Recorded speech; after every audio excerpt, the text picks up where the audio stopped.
Afrička savana proteže se beskrajno pod krvavo narančastim nebom, gdje drevno kazalište preživljavanja odvija svoje najdramatičnije činove. Ovdje, u srcu tame i svjetla, dvije vrhovne sile vodile su vječni rat koji prethodi ljudskoj civilizaciji. Lavica izlazi iz visoke trave. Njezino zlatno krzno divlje se vijori dok se kreće smrtonosnom preciznošću.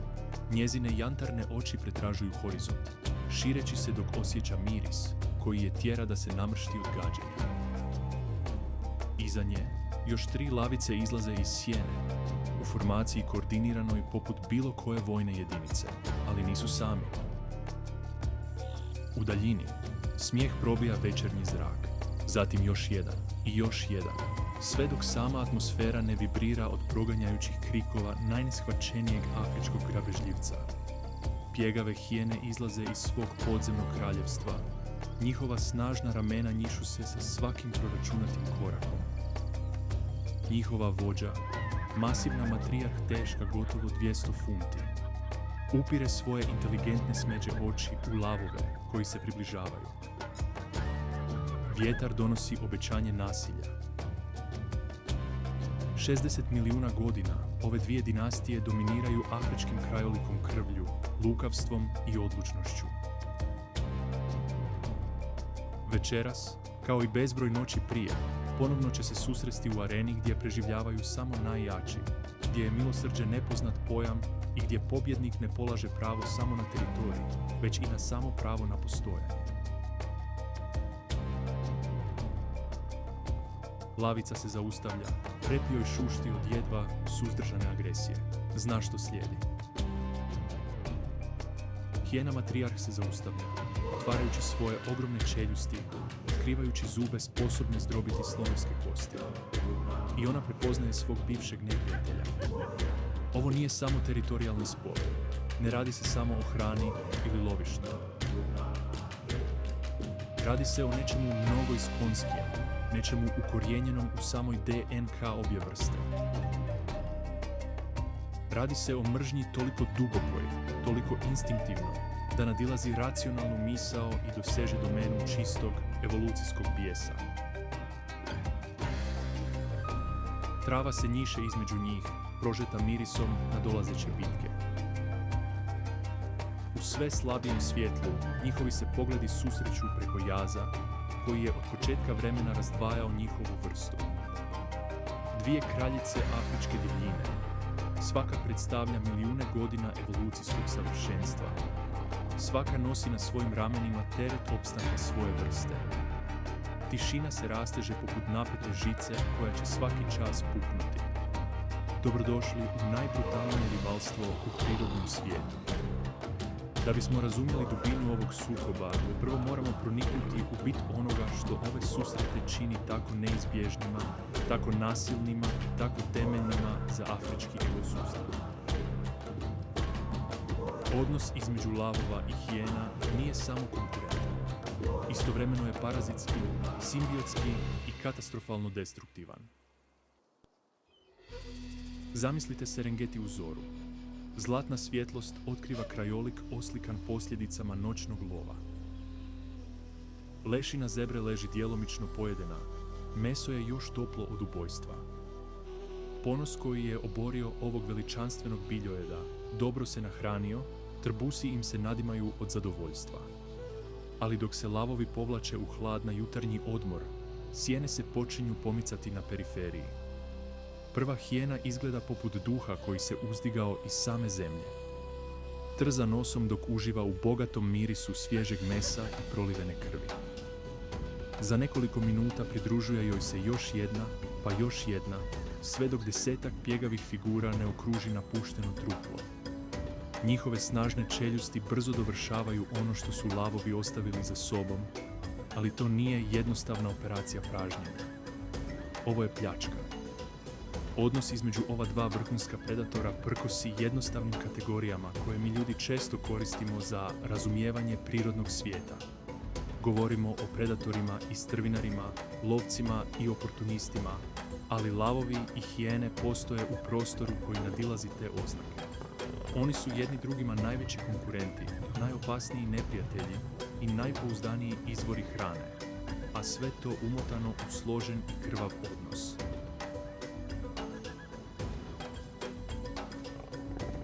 Čopor lavova može ubiti gnua, hraniti se dok se ne nasiti i vratiti se te pronaći potpuno ogoljenu kožu, sve do posljednje komadića kože i komadića kosti. Hijenini snažni probavni sustavi mogu preraditi ono što lavovi ne mogu, a njihove destruktivne čeljusti izvlače hranjive tvari iz srži i kalcija koje bi svaki drugi grabežljivac potrošio. Ali krađa ide u oba smjera. Kada klan hijena ubije mladog bizona nakon sati koordiniranog uznemiravanja i preciznih ugriza, njihov obrok može biti prekinut dolaskom čopora lavova. Lavovi, svojom superiornom veličinom i zastrašujućom prisutnošću, mogu uplašiti čak i najveće klanove hijena, zgrabivši plijen u čijem osiguravanju nisu imali nikakve veze. To je temeljna napetost koja pokreće njihov vječni sukob.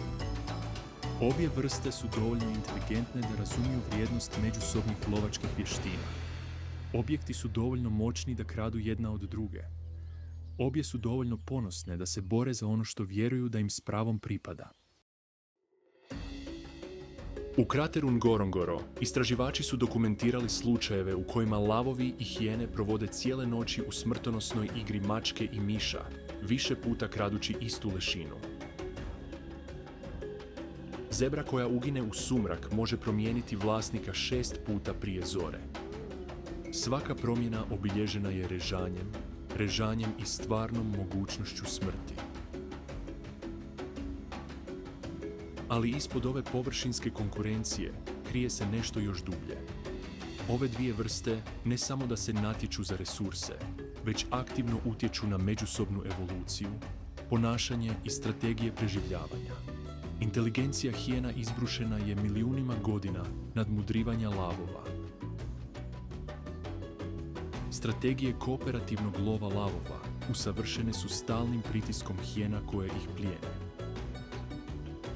Nalaze se u evolucijskoj utrci, u naoružanju, gdje svaka prilagodba jedne vrste zahtijeva protuadaptaciju druge. Kada su hijene razvile čeljusti koje im drobe kosti, lavovi su razvili učinkovitije strategije hranjenja kako bi brže konzumirali svoj plijen. Kada su lavovi usavršili svoje tehnike lova u čoporu, hijene su razvile još sofisticiraniju koordinaciju klanova. Ovo je koevolucija u svom najdramatičnijem obliku. Dvije vrste vječno plešu ples međusobnog uništenja i ovisnosti.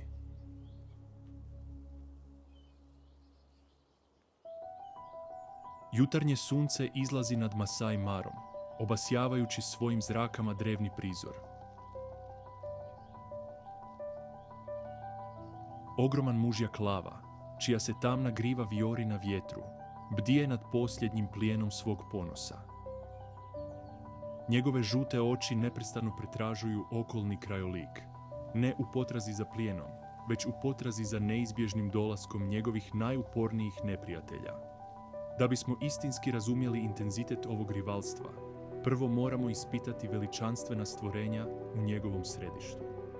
Afrički lav, Panthera leo, jedan je od najsavršenijih prirodnih strojeva za ubijanje.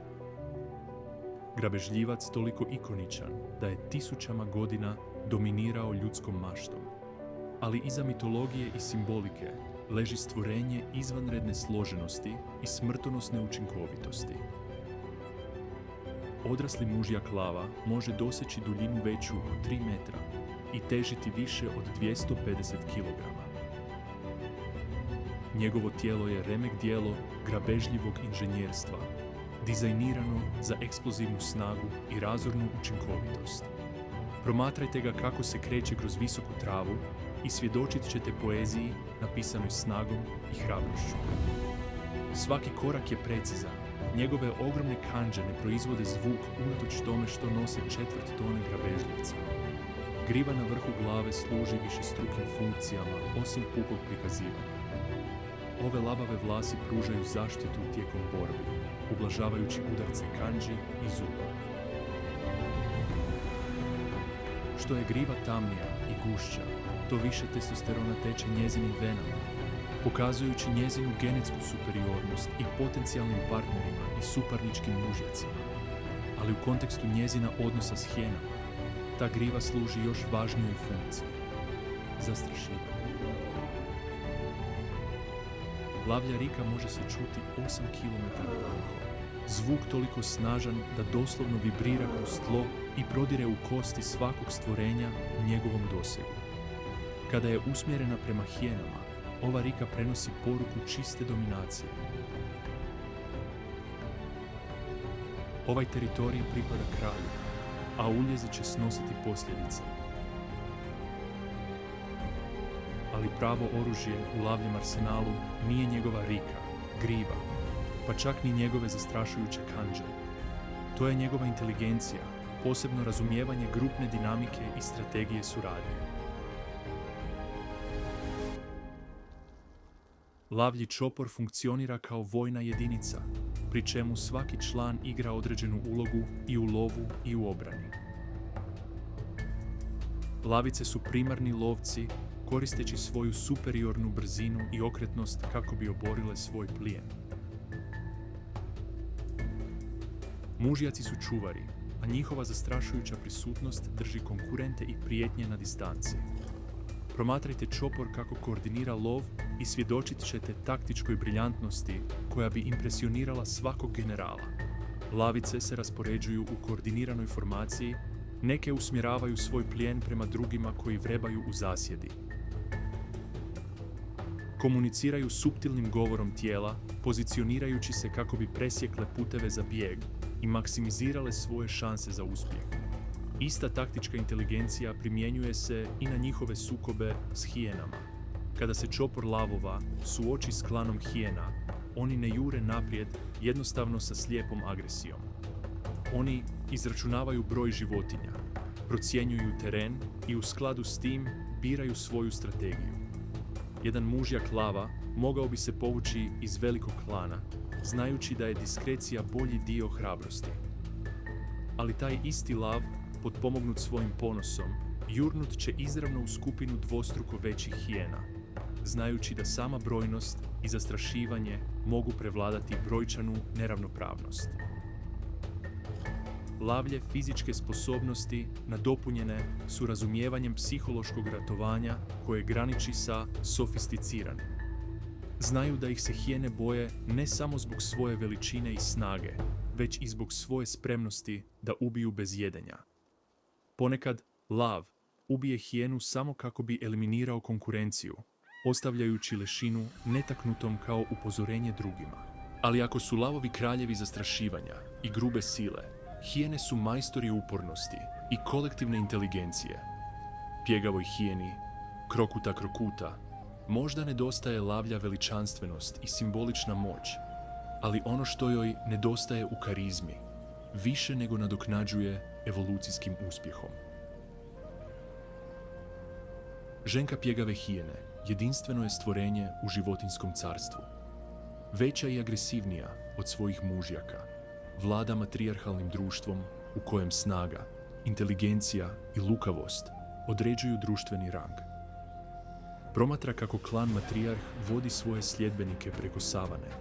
Njezina snažna ramena valovito se njišu sa svakim korakom, a njezin inteligentan pogled neprestano procjenjuje prilike i prijetnje. Njihova tijela pričaju priču o stvorenju stvorenom za izdržljivost i učinkovitost. Dok su lavovi stvoreni za eksplozivnu snagu, hijene su stvorene za lov na velike udaljenosti. Njihova kosa leđa i snažni prednji udovi omogućuju im održavanje brzine trčanja do 60 km/h na velikim udaljenostima. Kad se lavovi umore nakon kratke potjere, hijene tek počinju. Ali najznačajnija značajka bilo koje hijene je njezina čeljust. Kilogram po kilogramu, pjegava hijena posjeduje najveću snagu ugriza od svih kopnenih sisavaca, sposobna generirati tlak veći od 500 kg po kvadratnom centimetru. Ove čeljusti mogu zdrobiti žirafinu bedrenu kost, slomiti kosti slona i proderati kožu, koja bi odvratila većinu grabežljivaca. Ono što lavovi ostavljaju za sobom, hijene mogu u potpunosti konzumirati, izvlačeći hranjive tvari iz svakog fragmenta kosti i hrskavice. Ova izvanredna snaga ugriza vrlo je korisna hijenama u sukobima s lavovima, dok je smrtonosni ugriz lava usmjeren u grlo ili nos, tražeći brzo ubijanje. Napad hijene osmišljen je za onesposobljavanje i uništavanje. Ciljaju noge, stražnicu i trbuh, koristeći svoje snažne čeljusti kako bi nanijele maksimalnu štetu i rane koje će usporiti njihove neprijatelje, čak i ako pobjegnu. Inteligencija hijena konkurira mnogim primatima, što se očituje u njihovim složenim društvenim strukturama i sofisticiranim komunikacijskim sustavima. Klan hijena funkcionira kroz hijerarhiju toliko složenu da znanstvenici još uvijek raspetljavaju njezine zamršenosti. Svaka jedinka zna svoje točno mjesto u društvenom poretku. Razumije odnose između drugih članova klana i može predvidjeti kako će ti odnosi utjecati na ponašanje u različitim situacijama. Njihov komunikacijski sustav uključuje više od 10 različitih vokalizacija, svaka sa specifičnim informacijama o identitetu, društvenom rangu, emocionalnom stanju i neposrednim namjerama. Hijenino poznato smijeh zapravo je složen oblik komunikacije koji može prenijeti bilo što, od podložnosti do uzbuđenja i agresije, sa suptilnim varijacijama u visini tona, ritmu i intenzitetu koje prenose različita značenja.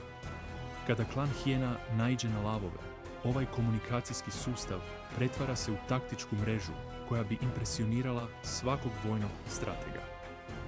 Izviđači izvještavaju o broju i položaju lavova putem specifičnih poziva. Matrijarh procjenjuje situaciju i komunicira svoju strategiju govorom tijela i vokalizacijama.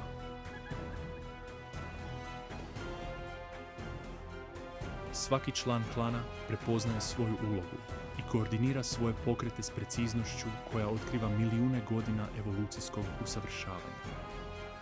Ali možda najvažnija prednost koju hijene posjeduju u sukobu s lavovima je njihovo razumijevanje brojeva i njihova upornost.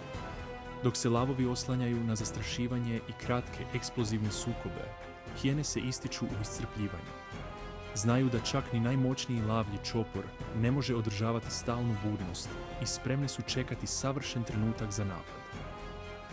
Jedna hijena mogla bi satima pratiti čopor lavova, ostajući izvan dometa napada, iscrpljujući strpljenje i energiju lavova. Kad se čopor konačno smiri, ta strpljiva hijena poziva pojačanje, a ono što je započelo kao samostalna misija nadzora pretvara se u koordinirani napad. Fizičke i behavioralne prilagodbe obje vrste odražavaju milijune godina pritiska zbog njihovog stalnog sukoba. Lavovi su razvili svoju strukturu čopora dijelom kao odgovor na krađu i uznemiravanje hijena. Hijene su razvile svoje klanovske hijerarhije i komunikacijske sustave dijelom kako bi koordinirale svoj otpor dominaciji lavova. Svaka vrsta postala je savršena protuteža drugoj, stvarajući tako preciznu ravnotežu da nijedna ne može steći trajnu prednost. Ovaj evolucijski zastoj doveo je do dva najuspješnija afrička predatora, od kojih svaki zauzima ključnu nišu u složenoj mreži ekologije savane. Dok sunce doseže svoj zenit nad Serengetijem, bacajući intenzivne sjene po krajoliku, i lavovi i hijene traže utočište od vrućine. Ali čak i u mirovanju ostaju svjesni međusobne prisutnosti. Njihovo drevno neprijateljstvo tinja ispod površine, poput šumskog požara koji čeka pravi vjetar da ga rasplamsa. Poslijepodnevna vrućina reflektira se od pustinje Kalahari, stvarajući fatamorgane koje plešu na horizontu poput duhova iz drevnog svijeta. U ovom sušnom krajoliku, gdje je voda dragocjena roba, a plijen rijedak, konkurencija između lavova i hijena doseže vrhunac. Ovdje preživljavanje nije samo pitanje dominacije ili teritorija. Radi se o temeljnom pravu na postojanje u svijetu koji ne pokazuje milost prema slabima ili nepripremljenima. Lavica izlazi iz sjene akacije, zlatno krzno joj je mutno od prašine, a rebra su joj vidljiva ispod njega. Nije jela 4 dana, a njezine jantarne oči odražavaju očaj grabežljivca dovedenog do krajnjih granica. Iza nje slijede 2 mlađe lavice. Njihovi pokreti odaju istu šuplju glad koja pokreće svaku odluku u ovom nemilosrdnom okruženju. Miris ih dopire na suhom vjetru, svježa krv, toplo meso, obećanje spasenja. Ali pomiješan s tim životvornim mirisom dolazi još jedan miris, onaj koji vodeću lavicu tjera da se trzne od instinktivne mržnje. Hijene. Ne samo 1 ili 2, već mnoge, s mirisom njihovog klana gusto urezanim oko onoga što mora biti popriličan plijen. Zaustavlja se na rubu male čistine gdje tlo priča priču ispisanu prašinom i krvlju. Tragovi vučenja pokazuju gdje su hijene oborile mladu žirafu. Njihov koordinirani napad oborio je plijen s kojim se nijedan grabežljivac ne bi mogao sam nositi. Plijen je svjež, meso još toplo, a klan se hrani koncentriranim intenzitetom stvorenja koja razumiju vrijednost svake kalorije u ovom neprijateljskom okruženju. 15 hijena okružuje lešinu, a njihove snažne čeljusti brzo kidaju kožu i kosti. Matrijarh, ženka s ožiljcima u bitkama teška gotovo 100 kg, kida vrat žirafe dok ne prestano budno pazi. Njezini poručnici hrane se u hijerarhijskom redu, dok niže rangirani članovi klana strpljivo i disciplinirano čekaju svoj red. Ali njegovo strpljenje će uskoro biti testirano. Lavica ulazi na čistinu, praćena svojim sestrama. Njihov pristup je promišljen, proračunat, osmišljen kako bi pokazao maksimalno zastrašivanje unatoč njihovom oslabljenom stanju. Poruka je jasna. Mi smo lavovi, gladni smo i uzet ćemo sve što nam je potrebno da preživimo. Hijena matrijarh podiže pogled s obroka. Njuška joj je umrljana krvlju dok procjenjuje ovu novu prijetnju. Njihov klan nastavlja jesti, ali govor tijela im se suptilno mijenja. Uši se okreću prema lavovima, mišići se napinju ispod pjegavog krzna, a mlade hijene počinju se pripremati za borbu ili bijeg. Ovo je trenutak kada se glad susreće s mržnjom, gdje se očaj sudara s odlučnošću, gdje će drevni zakoni savane ponovno biti zapisani krvlju i prašinom. Lavica čini još jedan korak naprijed, a njezina rika prekida popodnevnu tišinu poput udara groma. To nije prodoran urlik dobro uhranjenog grabežljivca koji proglašava svoj teritorij, već šuplji, očajnički prkos stvorenja suočenog s glađu. Pa ipak, čak i oslabljena glađu, ona nosi težinu autoriteta vrhunskog grabežljivca koji odjekuje Afrikom milijunima godina. Hijene odgovaraju vlastitim vokalizacijama, kakofonijom vike, hihotanja i režanja koja prenosi mnogo više od jednostavnog izazova. Svaki poziv nosi određene informacije. Duboki krik matrijarha uspostavlja njezin autoritet i koordinira odgovor klana, dok viši krici njezinih podređenih potvrđuju njihove položaje i spremnost za borbu. Slijedi smrtonosni balet napredovanja i povlačenja, prijetnje i protuprijetnje, dok obje strane testiraju međusobnu odlučnost. Lavica se približava svom plijenu, dok hijene mijenjaju formaciju kako bi zaštitile svoj plijen, a da ga pritom potpuno ne napuste. Svaki korak je proračunat, svaka gesta nabijena potencijalom za eksplozivno nasilje. Hijena matrijarh iznenada juriša, ne prema lavovima, već paralelno s njima, demonstrirajući brzinu i okretnost svog klana, ostajući tik izvan dohvata njihovih razornih kandži. To je prikaz taktičke inteligencije koji odražava sofisticiranu prirodu društvenog ponašanja hijena. Ona ne brani samo svoju hranu. Ona vodi složenu vojnu operaciju koja mora uravnotežiti agresiju s očuvanjem svojih sljedbenika. Lavica odgovara fintom prema manjim hijenama, prisiljavajući ih da se razbježe i stvarajući praznine u obrambenoj formaciji klana. Ali dok se približava plijenu, 3 odrasle hijene okupljaju se oko njezine pozicije. Njihov koordinirani pristup pokazuje istu taktičku sofisticiranost koja im je omogućila da uopće obore žirafu. Odjednom, ples prerasta u nasilje. Lavica se baca naprijed, njezina masivna šapa udara prema najbližoj hijeni poražavajućom snagom. Hijena se u posljednjem trenutku okreće, ali lavlje kandže joj zabijaju rame, izvlačeći prvu krv u ovom drevnom sukobu. Krik ranjene hijene pokreće cijeli klan naprijed. Njihov individualni strah nadvladava kolektivna agresija. Ali lavovi razumiju grupnu borbu kao i svaki kopneni grabežljivac.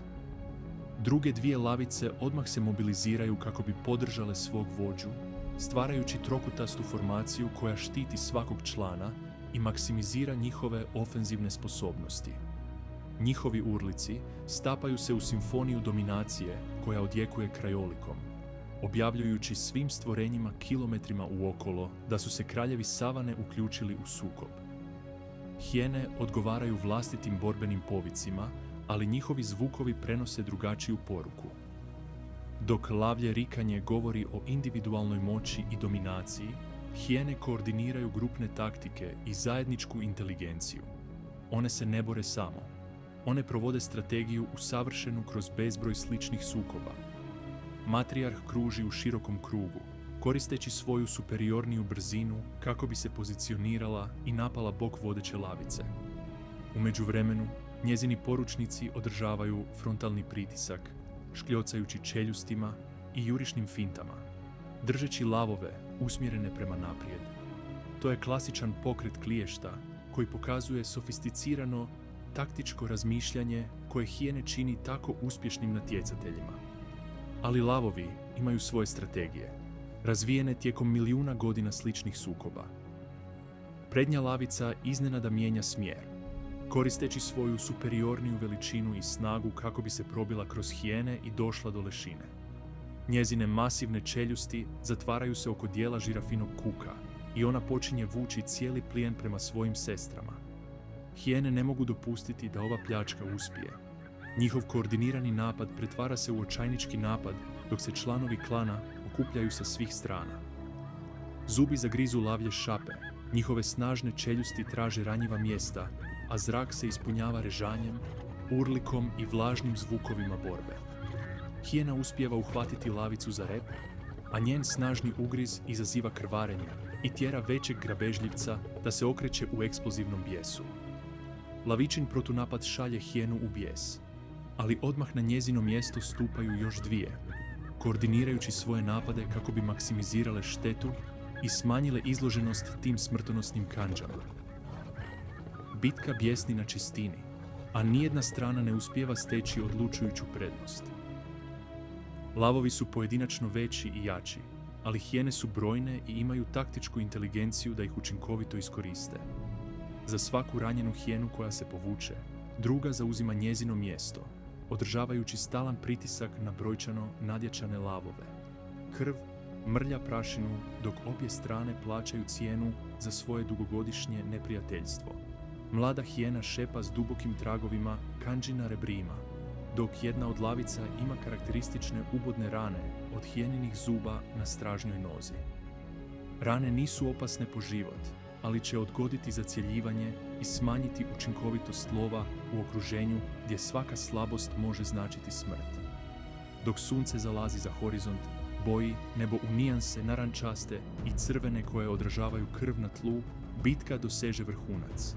Hijena matrijarh, vidjevši da njezin klan ne može otjerati lavove izravnim sukobom, mijenja strategiju. Ona prekida frontalni napad i signalizira taktičko povlačenje. Ali ovo nije povlačenje, to je premještanje. Hijene se raspršuju po čistini, održavajući pritisak sa svih strana, dok lavovima uskraćuju svaku priliku da se hrane u miru. Znaju da lavovi, unatoč svojoj moći, ne mogu beskonačno održavati visoko intenzivnu borbu. Lavica, koja pati od višestrukih krvavih rana, suočava se sa strašnim izborom. Može li nastaviti borbu za plijen, koji su hijene već napola pojele, trošeći preostalu energiju, ili se povući i tražiti plijen koji njezin oslabljeni ponos može uhvatiti i zadržati? Njena odluka ne proizlazi iz racionalnog proračuna, već iz dubokog genetskog programiranja koje je vodilo njezinu vrstu kroz milijune godina sličnih odluka. Povlači se od lešine, njezin pogled nikada ne napušta hijensku matrijarhinju, a govor tijela prenosi i povlačenje i upozorenje. Hijene čekaju dok se lavovi ne udalje na sigurnu udaljenost prije nego što se ponovno hrane. Ali njihovo hranjenje sada ima drugačiju hitnost. Znaju da su lavovi još uvijek blizu, gladni i opasni.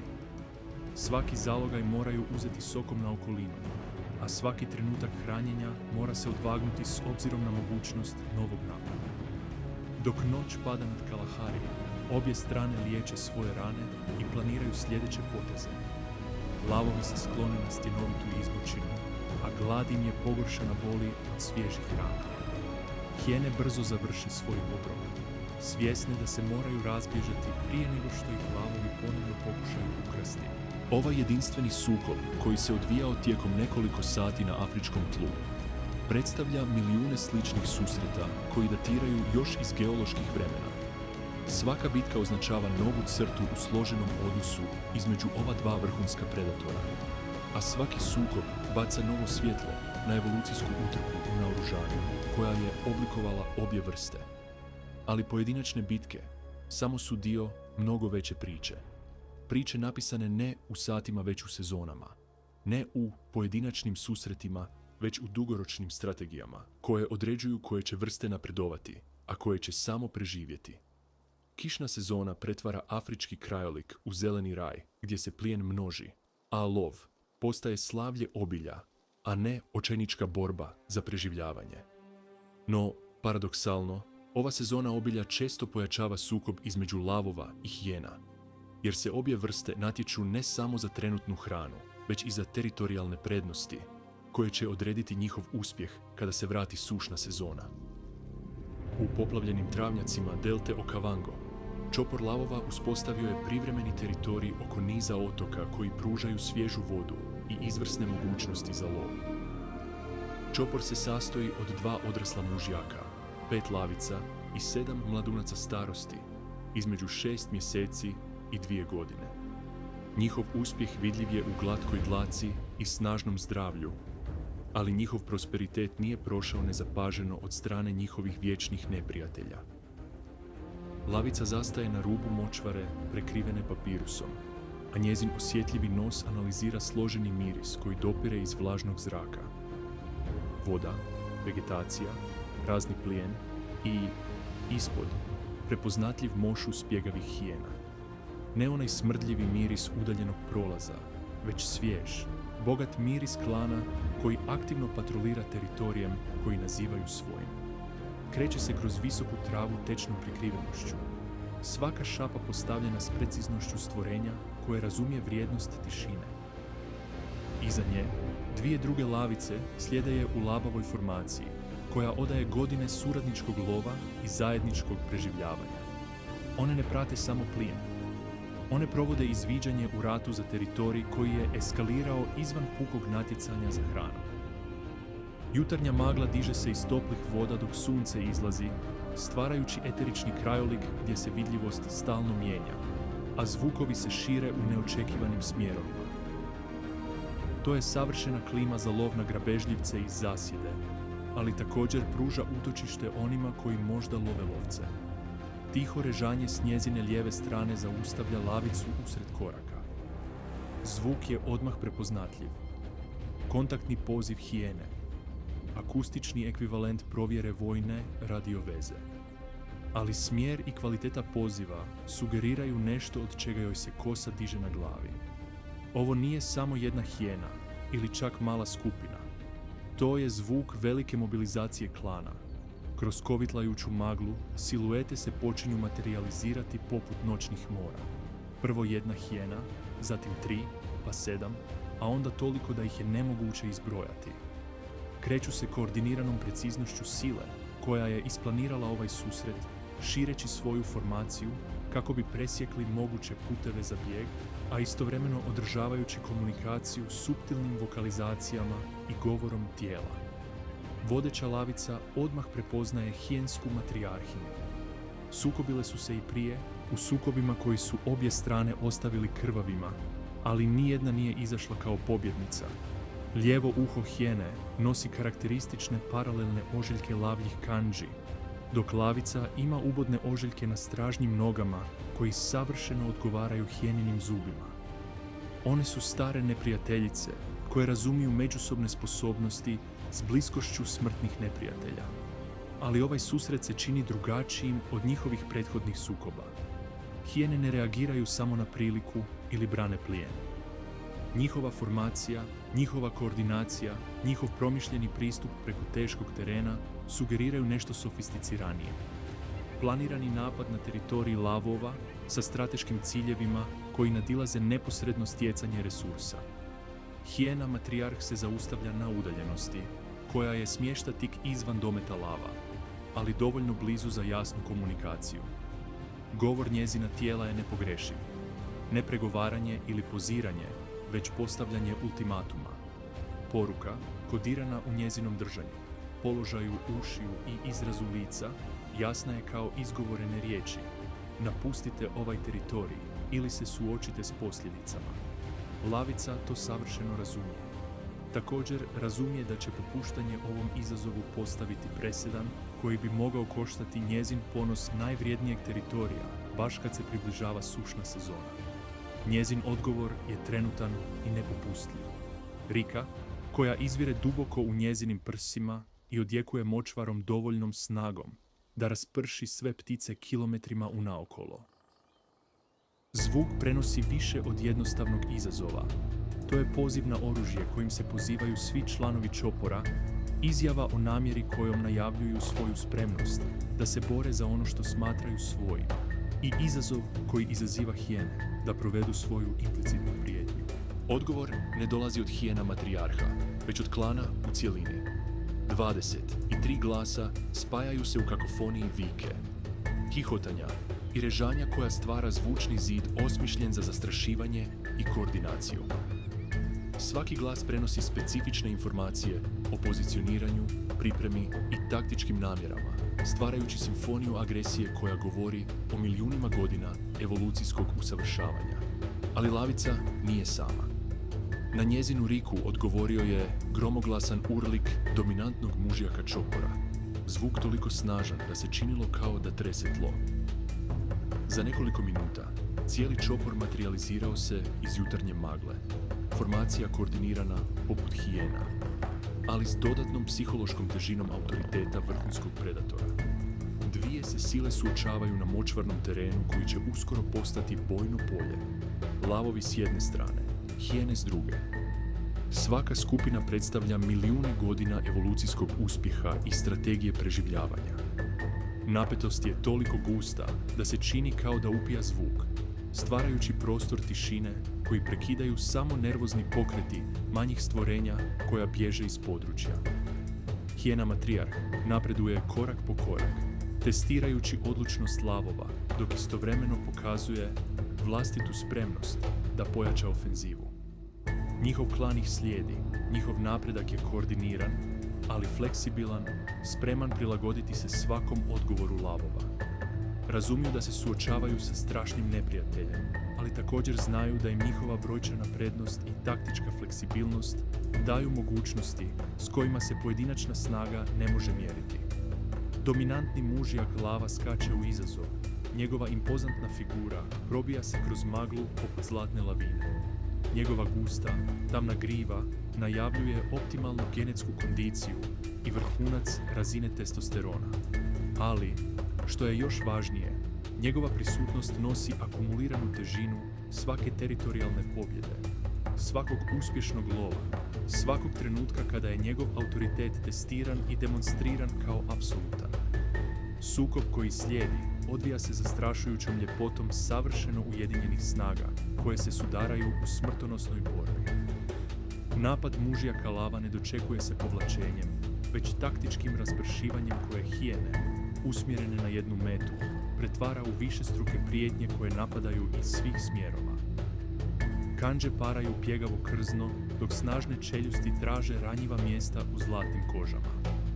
Ali ova bitka razlikuje se od očajničkih okršaja uzrokovanih pojedinačnim žrtvama. Ovo je teritorijalno ratovanje u svom najsofisticiranijem obliku. u kojem obje strane koriste strategije koje pokazuju ne samo individualnu inteligenciju, već i kolektivno taktičko razmišljanje razvijeno tijekom generacija sličnih sukoba.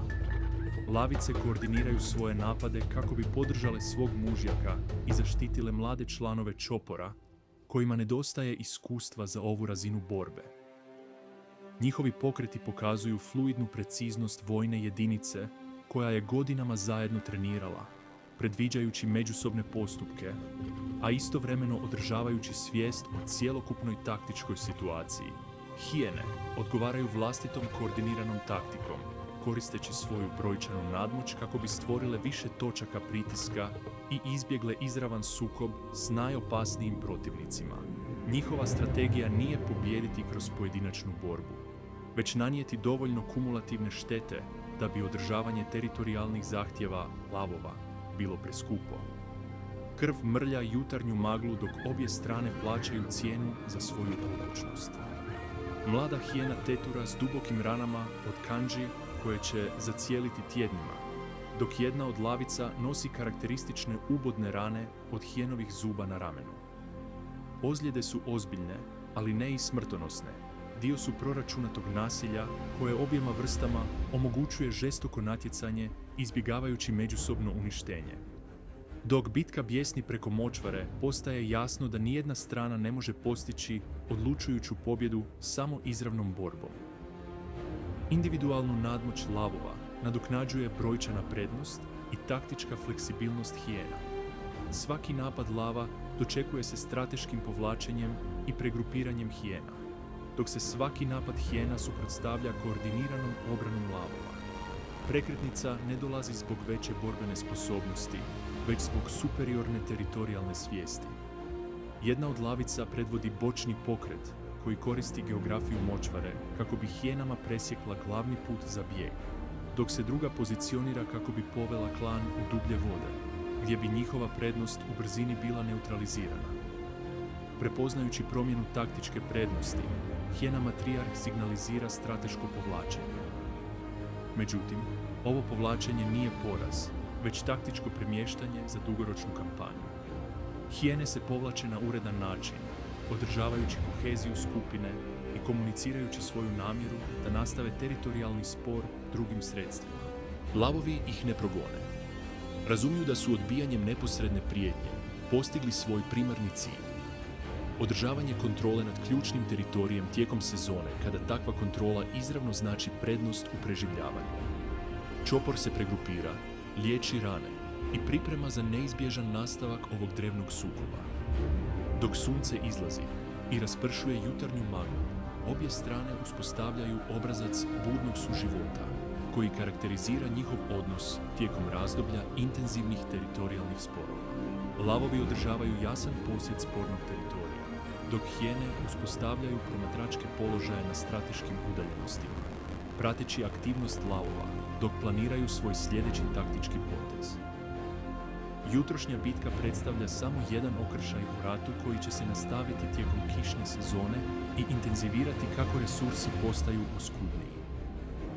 Svaka vrsta ima nešto u pitanju što nadilazi neposredni opstanak. Teritorijalnu kontrolu koja će odrediti uspjeh u lovu, pristup vodi, zaštitu mladih i, u konačnici, evolucijsku prilagodbu. Složenost ovog sukoba otkriva se ne samo u pojedinačnim bitkama, već i u dugoročnim strategijama koje obje vrste koriste. Lavovi moraju odvagnuti energetske troškove obrane svog teritorija u odnosu na prednosti ekskluzivnog pristupa resursima. Hijene moraju odvagnuti rizike izravnog sukoba u odnosu na prednosti stalnog pritiska i oportunističke krađe. Ali iza taktičkih manevara i strateških izračuna krije se nešto još temeljnije. Prepoznavanje da su ove dvije vrste u tako bliskom evolucijskom odnosu da je svaka postala bitna za daljnji razvoj druge. Oni nisu samo neprijatelji. Oni su primarni, selektivni pritisak koji je oblikovao međusobnu evoluciju milijunima godina. Sušna sezona spušta se na afrički krajolik poput sporogoruće apokalipse, pretvarajući bujni raj vlažnih mjeseci u surov lonac, gdje će preživjeti samo najjači, najpametniji i najprilagodljiviji. Rijeke se svode na blatnjave barene, travnjaci postaju prašnjave pustoši, a sam zrak kao da svjetluca od vrućine nadolazeće katastrofe. U ovom preobraženom svijetu, vječni sukob između lavova i hijena evoluira iz teritorijalnog natjecanja u nešto daleko očajnije, bitku za temeljne resurse potrebne za preživljavanje. Potioište stoji poput dragocjenog dragulja u prostranstvu Kalaharija, a njegove blatnjave obale obilježene su otiscima stopala svakog velikog sisavca u radijusu od 50 km. Oko ove sve manje oaze odvijaju se složeni pregovori o preživljavanju sušne sezone s intenzitetom diplomatske konferencije s visokim ulozima, gdje svaka odluka nosi ravnotežu života ili smrti. Čopor lavova približava se pojilištu baš kad sunce doseže svoj neumoljivi zenit. Njihovo stanje odražava 6 tjedana bez dovoljno kiše.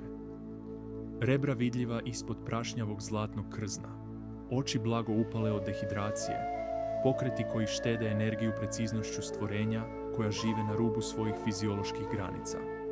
Čopor se sastoji od starijeg mužjaka, 3 odrasle lavice i 2 preživjela mladunca iz onoga što je bilo leglo 5 mjeseci ranije.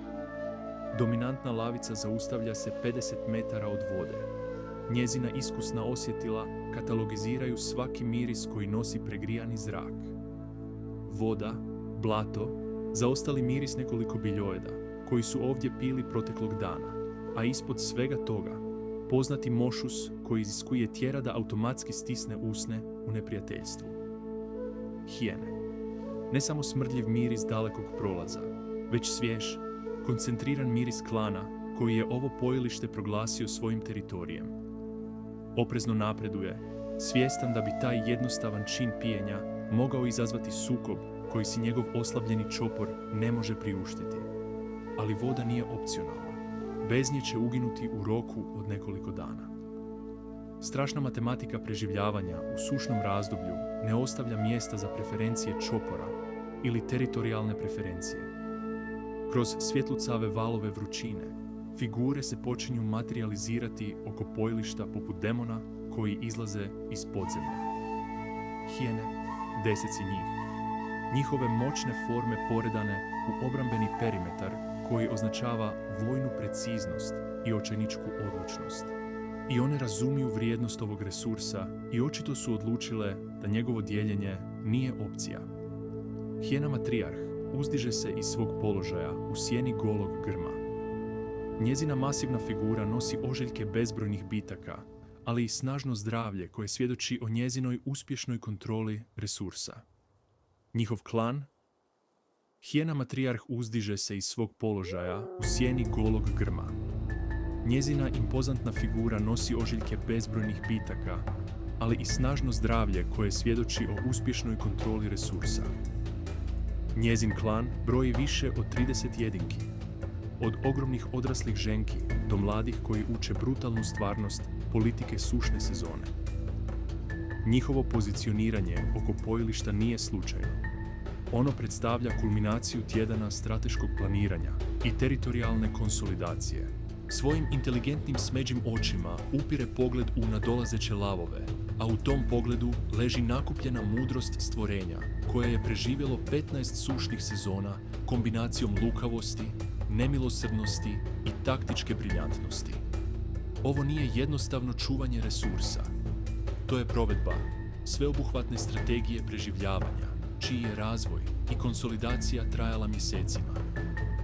Lavica odmah shvaća da se suočava s više od pukog natjecanja za pristup vodi.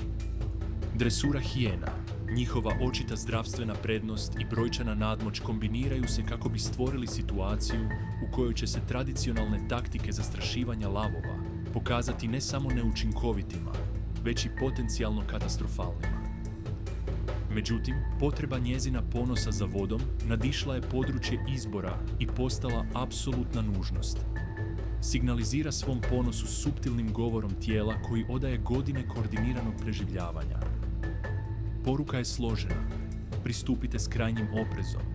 Pripremite se za sukob, ali izbjegavajte njegovo nepotrebno izazivanje i budite spremni iskoristiti svaku priliku koja se ukaže. Ostale lavice odgovaraju s fluidnom preciznošću vojne jedinice, šireći se kako bi stvorile više vektora pristupa, dok istovremeno drže dragocjene mladunce u poziciji za brzo povlačenje. Matrijarh hijena promatra ovaj taktički prikaz s divljenjem profesionalca koji promatra tuđu konkurenciju. Ona odgovara vlastitim signalima, a formacija klana suptilno se mijenja kako bi se suprotstavila strategiji lavova. Mlađe hijene kreću se kako bi blokirale potencijalne puteve za bijeg, dok se iskusniji ratnici pozicioniraju kako bi odgovorili na bilo kakav napad. Cijela prilagodba traje manje od 30 sekundi i pokazuje sofisticirane komunikacijske sustave koji klanove hijena čine tako strašnim protivnicima. No obje strane razumiju da će čista agresija vjerojatno rezultirati žrtvama koje si nijedna ne može priuštiti tijekom oštre sušne sezone. Umjesto toga, ono što se odvija je složeno pregovaranje vođeno isključivo govorom tijela, držanjem i suptilnom modulacijom prijetnje. Lavica čini još jedan korak prema vodi. Njezino kretanje je namjerno i ne predstavlja prijetnju, ali ipak nepogrešivo odlučno. Poruka je jasna. Trebamo ovu vodu, spremni smo se boriti za nju ako je potrebno, ali radije izbjegavamo nepotrebne sukobe. Njihov pristup dočekuje odgovarajuća prilagodba u liniji hijena, zatezanje njihove obrambene formacije koje prenosi jednaku odlučnost bez neposredne agresije. Nekoliko minuta, dvije sile sudjeluju u smrtonosnom plesu napredovanja i protuprilagođavanja. Svaka strana testira odlučnost druge strane, dok istovremeno traži bilo kakav znak slabosti ili oklijevanja. Lavica se približava pojilištu, dok hijene discipliniranom preciznošću održavaju svoj perimetar. To je majstorska klasa životinjske diplomacije, gdje i najmanja pogrešna procjena može izazvati bitku koja bi obje strane ostavila uništenima. Proboj dolazi iz neočekivanog izvora. Jedan od lavića, shrvan žeđi i vrućinom, odvaja se od formacije i očajnički trči prema vodi. Kretanje mlade životinje izaziva trenutnu reakciju najbližih hijena, ali prije nego što nasilje može izbiti, hijena matrijarh intervenira prodornim lavežem koji paralizira njezin klan. U tom trenutku tišine događa se nešto izvanredno. Pogled matrijarha susreće se s pogledom lavice i uspostavlja se komunikacija između ove dvije vrhunske grabežljivkinje koja nadilazi granice vrsta. Obje su majke.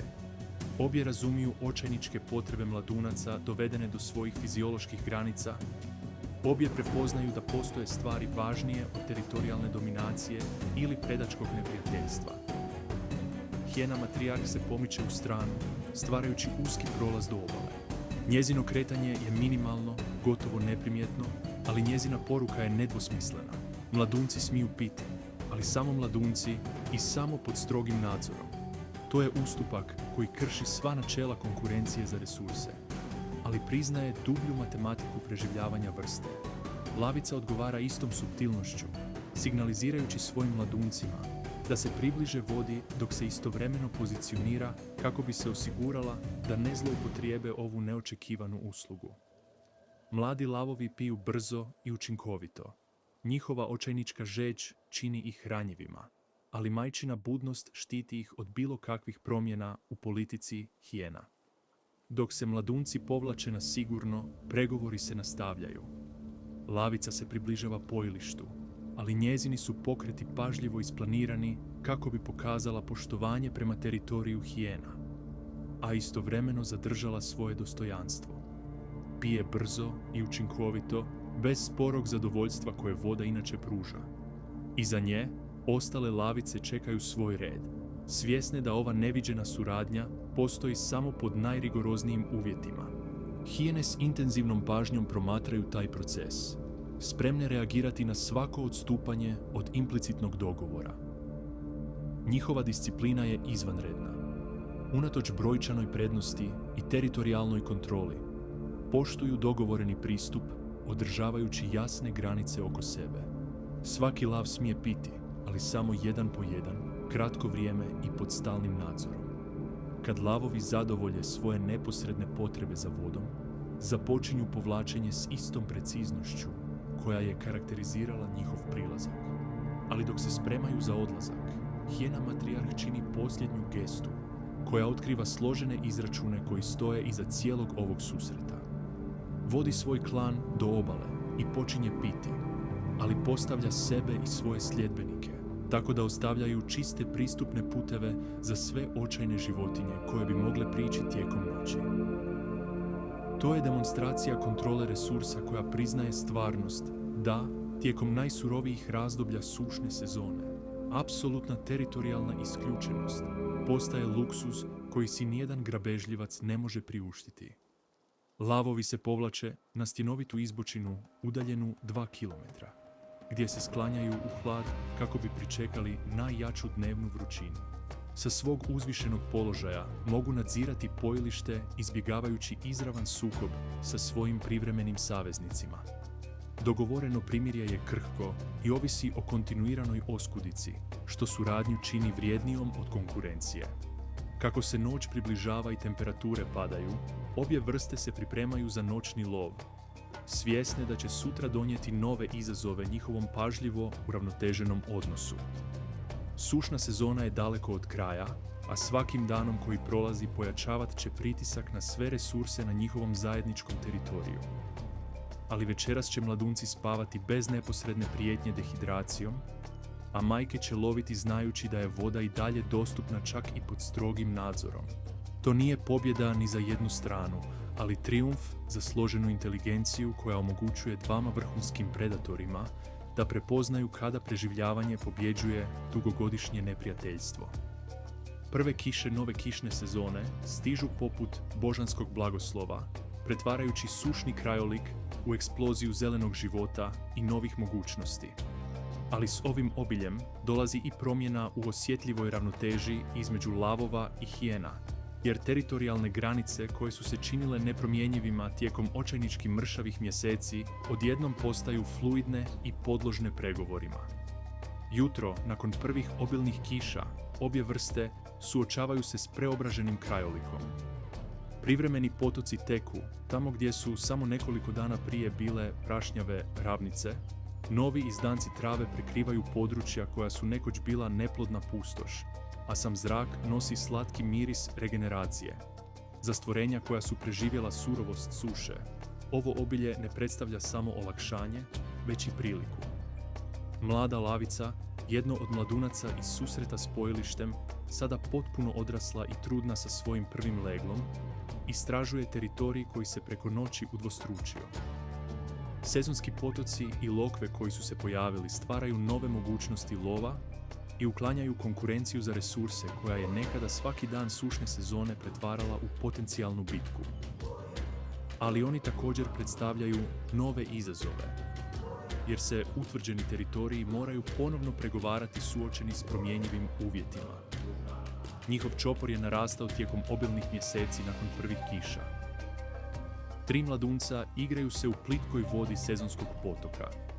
Njihove igre ih pripremaju za ozbiljan zadatak grabežljivosti, dok njihova bezbrižna energija odražava luksuz života bez stalnog pritiska resursa. Uspjeh čopora očit je ne samo u njihovom snažnom zdravlju, već i u njihovoj spremnosti da zauzmu teritorije koje bi bile neobranjive tijekom posljednjih teških mjeseci. No, s druge strane, istok potoka koji lavovima pruža vodu i mogućnosti za lov, klan hijena uspostavio je ono što očito smatraju svojim zakonitim teritorijem. Matrijarh klana, koja sada nosi sivu njušku, koja označava iznimnu dugovječnost u surovom okruženju, predvodi skupinu koja je također imala koristi od sezonske transformacije. Novorođene majke odgajaju svoje mladunce u jazbinama, koje je bilo nemoguće održavati tijekom sušnih mjeseci, dok mlađi članovi klana patroliraju granicama koje obuhvaćaju bogata hranilišta i više izvora vode. Pozornica je postavljena za ponovno pregovaranje o teritorijalnoj razmjeni, koja će odrediti kako će ova dva vrhunska predatora podijeliti transformirani krajolik. Ali za razliku od očajničke konkurencije za resurse sušne sezone, ovaj će se sukob riješiti luksuzom alternativa i sigurnošću da neuspjeh ne znači automatski smrt. Sukob ne počinje nasiljem, već složenim ritualom testiranja granica koje su obje vrste usavršavale tijekom milijuna godina. Lavovi označavaju svoj teritorij mirisom i vokalizacijama, dok hijene odgovaraju vlastitim teritorijalnim objavama. Svaka strana se malo širi izvan onoga što je zauzimala tijekom najtežih mjeseci, testirajući sposobnost druge strane da se proširi. Mlada lavica predvodi lovačku patrolu koja namjerno prelazi potok na teritorij koji je tijekom sušne sezone bio neutralan. Prisutnost njezina čopora najavljuje se rikom koja odjekuje krajolikom, obavještavajući sve grabežljivce kilometrima uokolo da lavovi ovo područje smatraju dijelom svog posjeda. Poruka je pojačana mirisnim oznakama koje ostavljaju jasne kemijske signale o identitetu čopora i njegovim teritorijalnim zahtjevima. Odgovor hijena je trenutan i sofisticiran. Umjesto izravnog sukoba, klan se upušta u upornu kampanju uznemiravanja osmišljenu, kako bi lavovima otežala i potrošila što više energije da zauzmu sporni teritorij. Hijene prate lovačke skupine lavova, kradu plijen koordiniranim prepadima i održavaju stalan glasovni pritisak koji remeti lavove tijekom odmora i društvenih aktivnosti. Ono što se odvija tijekom sljedećih nekoliko tjedana je majstorska klasa ratovanja za teritorij, koja pokazuje intelektualnu sofisticiranost koju obje vrste unose u svoj vječni sukob. Nijedna strana ne želi odlučujuću bitku. Umjesto toga, upuštaju se u složenu kampanju psihološkog pritiska, uskraćivanja resursa i strateškog pozicioniranja koja će na kraju odrediti teritorijalne granice tijekom kišne sezone. Lavovi koriste svoje tradicionalne prednosti veličine, zastrašivanja i koordinirane grupne taktike. Članovi čopora naizmjence patroliraju spornim područjima.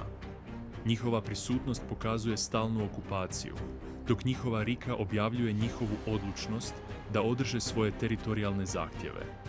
Kada naiđu na hijene, njihov odgovor je prilagođen specifičnoj situaciji.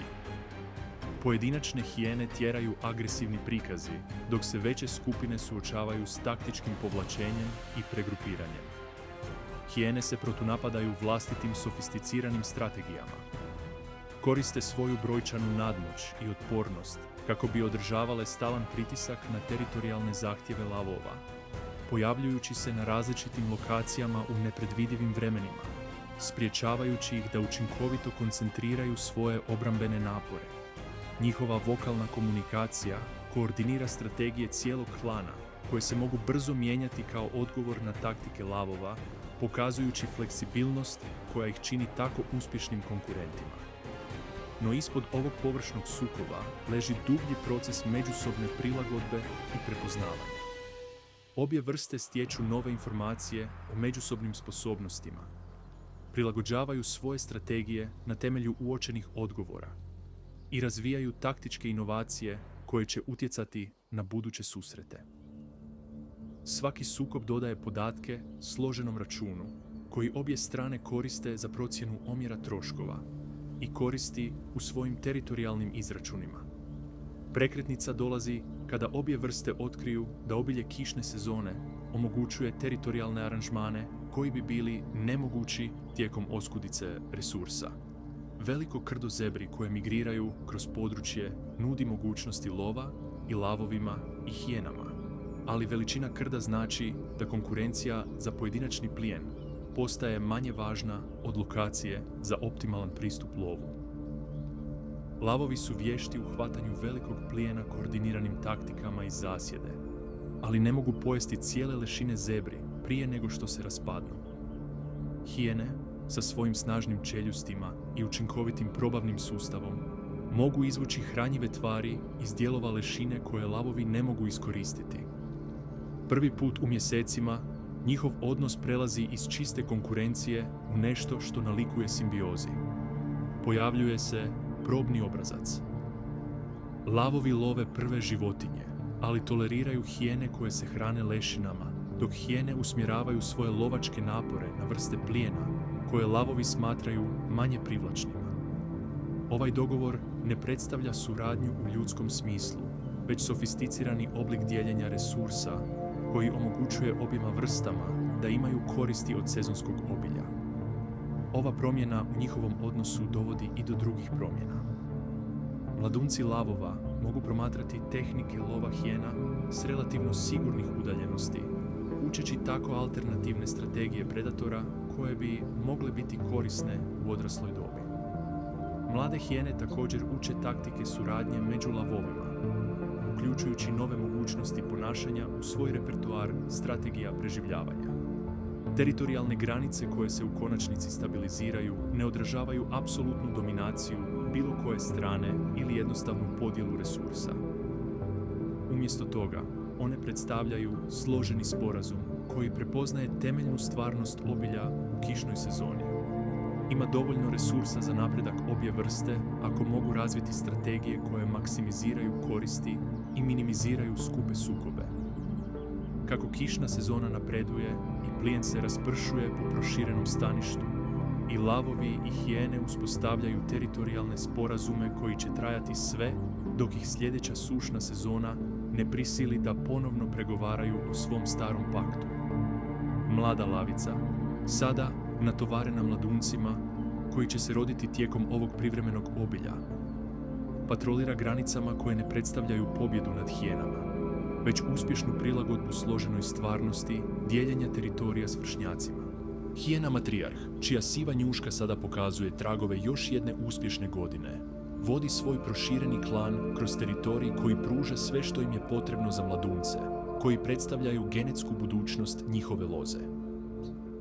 Njihov uspjeh ne mjeri se teritorije otete od lavova, već sofisticiranim strategijama koje omogućuju njihovu klanu da napreduje u svoje vječne neprijatelje. Dok se naše putovanje kroz složeni svijet sukoba lavova i hijena bliži kraju, moramo se odmaknuti od pojedinačnih bitaka i teritorijalnih pregovora kako bismo shvatili širu sliku koju stvaraju. Odnos između ova dva vrhunska predatora predstavlja mnogo više od pukog natjecanja. To je jedan od najsofisticiranijih primjera koevolucije u prirodnom svijetu. Dinamičan savez, ukorijenjen u krvi i međusobnoj ovisnosti, koji je oblikovao afrički ekosustav milijunima godina. Jutarnje sunce izlazi nad Serengetijem, bojeći beskrajne travnjake u nijanse zlatne boje, koje kao da evociraju krzno lavova koji njima lutaju. Ali ta ljepota prikriva složene izračune koji su u osnovi svakog trenutka njihova postojanja. Svaki lav mora se suočiti ne samo s izazovima pronalaska plijena, odgoja mladih i preživljavanja surove stvarnosti afričkog života, već i sa stalnom prisutnošću hijena, čija ih inteligencija i upornost čine najstrašnijim konkurentima s kojima se bilo koji grabežljivac može suočiti. Čopor lavova uzdiže se na malom brdu. Njihova formacija odražava godine koordiniranog preživljavanja u jednom od najkonkurentnijih okruženja na zemlji. Predvodnica lavice zastaje kako bi promotrila krajolik. Njezin uvježbani pogled katalogizira ne samo potencijalni plijen, već i suptilne znakove koji ukazuju na aktivnost hijena u tom području. Njezina taktička oštroumnost izoštrena je bezbrojnim susretima s neprijateljem, koji se odbija zastrašiti veličinom, snagom ili tradicionalnom dominacijom predatora. Iza nje, mladunci se igraju s bezbrižnom energijom mladosti, ali njihove igre već pokazuju utjecaj života u svijetu u kojem su hijene sveprisutne. Njihove lažne bitke uključuju obrambene formacije, naučene promatranjem stvarnih sukoba. Njihova lovačka praksa uključuje strategije protiv krađe osmišljene za zaštitu plijena od strvinara, a njihove društvene veze jačaju suradnju među čoporima, koja omogućuje uspjeh lavova u svijetu kojim dominiraju hijene. U daljini, pokret privlači njihovu pažnju. Hijene, možda njih 10, kreću se s namjernom koordinacijom koja karakterizira lovačku skupinu, a ne jednostavnu teritorijalnu patrolu. Njihova vođa, impozantna matrijarhinja, čiji ožiljci pričaju priče o preživljavanju u najkonkurentnijem ekosustavu na svijetu, vodi svoj klan signalima toliko suptilnim da bi mogli biti nevidljivi neiskusnim promatračima. Ali lavica to savršeno razumije. Zna da ove hijene ne samo love, one primjenjuju složenu strategiju koja uzima u obzir teritorijalne zahtjeve lavova, optimalne uvjete lova, ponašanje njihovog plijena i društvenu dinamiku klana. Njihova inteligencija konkurira bilo kojem grabežljivcu na zemlji, što se izražava u njihovoj taktičkoj fleksibilnosti i društvenoj koordinaciji, što ih čini uspješnim konkurentima protiv stvorenja dvostruko većih od njih. Ono što slijedi nije eksplozivno nasilje očajničkog natjecanja, već sofisticirani ples međusobnog prepoznavanja koji karakterizira odnos između dva vrhunska predatora koji su naučili koegzistirati tijekom milijuna godina zajedničke evolucije. Lavovi prilagođavaju svoju strategiju lova kako bi uzeli u obzir prisutnost hijena, dok hijene modificiraju svoj pristup kako bi smanjile izravni sukob i maksimizirale svoje šanse za profit od svakog uspješnog ulova. Ovaj trenutak, koji se bezbroj puta ponavlja diljem afričkog krajolika svaki dan, predstavlja temeljnu istinu o odnosu između lava i hijene. Oni nisu samo neprijatelji, već bitne komponente međusobne evolucijske uspješnosti. Lavovi su razvili svoju strukturu čopora, tehnike kooperativnog lova i teritorijalno ponašanje dijelom kao odgovor na pritisak hijena. Hijene su razvile svoje klanovske hijerarhije, komunikacijske sustave i uporne strategije lova dijelom kako bi se učinkovito natjecale protiv lavova. Svaka vrsta postala je savršeni dodatak drugoj, stvarajući dinamičnu ravnotežu koja je spriječila bilo koju od njih da postigne apsolutnu dominaciju. Rezultat je ekosustav u kojem oba vrhunska predatora mogu napredovati, gdje njihova konkurencija potiče kontinuirane evolucijske inovacije i gdje njihova zajednička prisutnost stvara prilike za druge vrste koje ne bi postojale da je bilo koji predator dominirao sam. Mladunci koji se igraju iza lavice predstavljaju budućnost ovog drevnog odnosa. Odrastat će u svijetu u kojem hijene nisu apstraktne prijetnje, već svakodnevne stvarnosti koje zahtijevaju stalnu taktičku pažnju. Njihov opstanak ovisit će ne samo o učenju lova i borbe, već i o razvoju sofisticirane inteligencije potrebne za nadmudrivanje stvorenja, čija je inteligencija usavršavana milijunima godina pod sličnim pritiskom. Mlade hijene koje uče tehnike lova na daljinu suočavaju se s istim izazovima.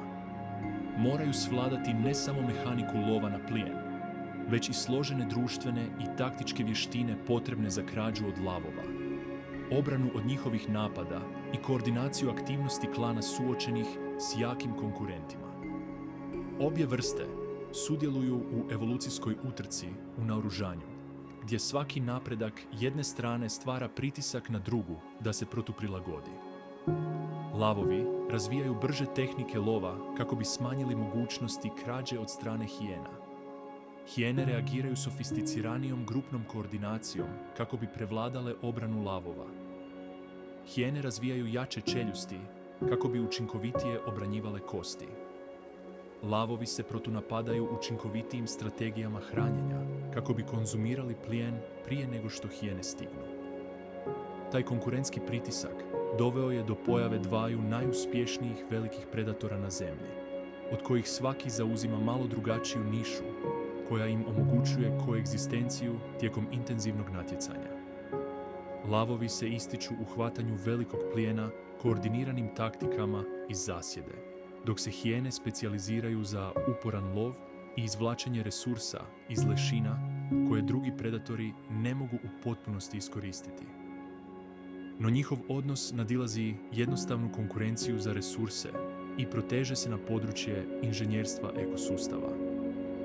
Prisutnost obje vrste stvara složeno okruženje predatora koje utječe na ponašanje, evoluciju i dinamiku populacije svake vrste biljojeda u njihovom zajedničkom staništu. Plijen mora razviti strategije koje uzimaju u obzir i predatore iz zasjede i uporne lovce, stvarajući selektivne pritiske koji potiču njihove vlastite evolucijske prilagodbe. Pojilište gdje su lavovi i hijene pregovarali o pristupu vodi tijekom oštre sušne sezone sada vrvi životom zahvaljujući prvim kišama kišne sezone. Ali lekcije naučene tijekom tog očajničkog vremena i dalje utječu na način na koji obje vrste pristupaju korištenju resursa i upravljanju teritorijem.